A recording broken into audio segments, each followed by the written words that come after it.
আসসালামু আলাইকুম। যে কারণে কপাল পড়েছে শেখ হাসিনা, তাহলে কি বাধ্য হয়ে পদত্যাগ করেছেন শেখ হাসিনা?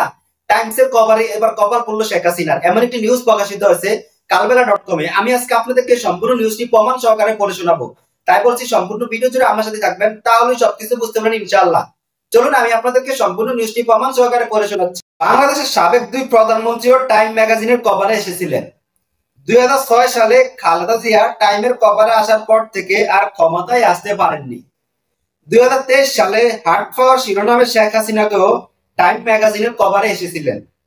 শেখ হাসিনা টাইম ম্যাগাজিনের কভারের আসার বছর ঘোরার আগেই ছাত্র জনতার গণ অভ্যুত্থানে ক্ষমতাচ্যুত হয়ে দেশ ছাড়তে হয় শেখ হাসিনাকে।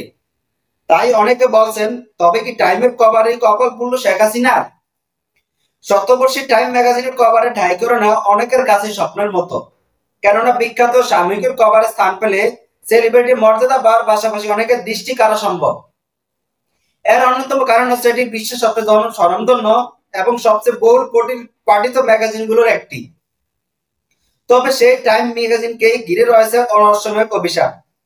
বলা হয় মার্কিন এই সাময়িকীর কভার স্টোরিতে ঠাঁই করে নিলেই শুরু হয় অধঃপতন। যেমন ঠিক শেখ হাসিনারও টাইমসে স্থায়ী নেওয়ার পরই 1 বছর পরে তার অধঃপতন হয়। বাস্তব এমন কিছু নদী থাকা এ নিয়ে ষড়যন্ত্র তত্ত্ব বেশ চলপথ চলছে। টাইম ম্যাগাজিনের কভারে বহুবার জায়গা করে নিয়েছিলেন অ্যাপলের সহ প্রতিষ্ঠাতা স্টিভ জবস।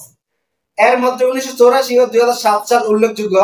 তবে 1985 সালে হঠাৎ করে অ্যাপল থেকে স্টিভ জবসকে বের করে দেওয়া হয়। পতন ঘটে তার প্রতিষ্ঠানের। তাই এখন সবাই মনে করছে যে টাইমসের কভারে আসার কারণেই শেখ হাসিনার পতন হয়েছে। সত্যি কি এমনটা? আপনি কি মনে করেন?